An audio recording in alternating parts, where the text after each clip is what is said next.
viernes, toca hablar de derecho. Vamos a hablar del bullying. Bueno, si bien es cierto que el término bullying es un término coloquial, el que todos entendemos, no es menos cierto que en el Código Penal no aparece esta figura delictiva. Suele ir asociada a otras, como pueden ser amenazas, coacciones, trato degradante, incluso, lesiones, por supuesto, e incluso inducción al suicidio.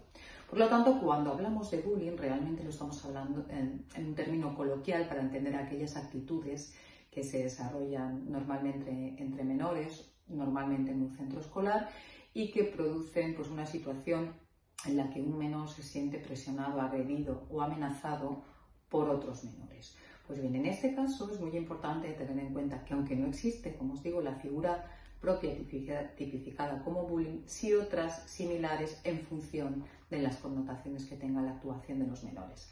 Deciros también que aquí lo que os quiero plantear es la responsabilidad de los menores, a pesar de ser menores, y la responsabilidad civil con carácter solidario de los mayores, es decir, de los padres frente a las actividades de sus hijos. Pues bien, hay una época temporal o una edad que hay que tener muy en cuenta para distinguir si estamos hablando de menores o no.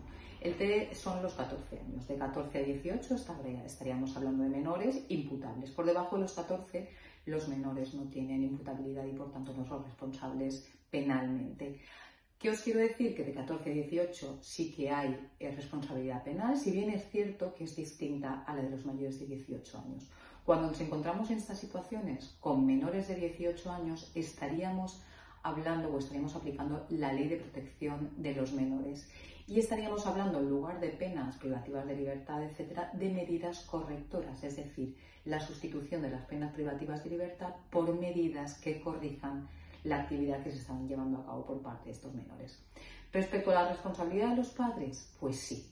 Sí no son responsables penalmente porque no son los autores del delito, sí son responsables civilmente por las consecuencias que se produzcan de esa actividad delictiva de los menores. Es decir, los padres somos responsables solidarios de las penas civiles a las que se haya impuesto a nuestros hijos por este tipo de actuaciones. Así os lo digo porque muchas veces los típicos padres que le quitan hierro al asunto son cosas de niños. Son cosas de niños, pero que pueden repercutir a los mayores, es decir, a los padres por aquellas actividades que realicen sus hijos. Así que yo os aconsejo que en el momento en que podáis recriminéis a los menores que están llevando a cabo estas actuaciones porque luego vienen las responsabilidades y las cosas de niños ya se convierten en cosas de mayores.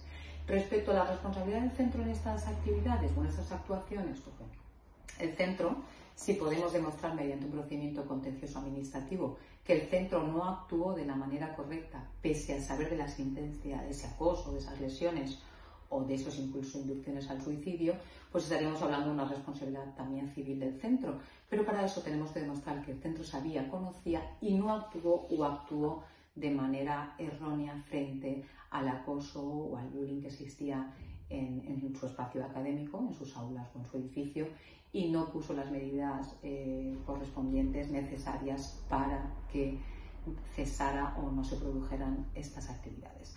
Así que nada, las cosas de niño, mucho cuidado, además de 14 y 18 años los niños ya no son tan niños, y tener en cuenta que siempre es buena forma de iniciar también el curso académico, aunque llevamos ya un mes y pico, recordar estas cuestiones y sumarme a aquellos movimientos en los que se intenta explicar que el acoso no nos lleva a ningún sitio y que todos los niños y los mayores somos distintos y por tanto se nos tiene que respetar de la misma manera, aunque no estemos en el grupo social que la otra persona entiende que tengamos que estar. Dicho esto, nos escuchamos el próximo viernes.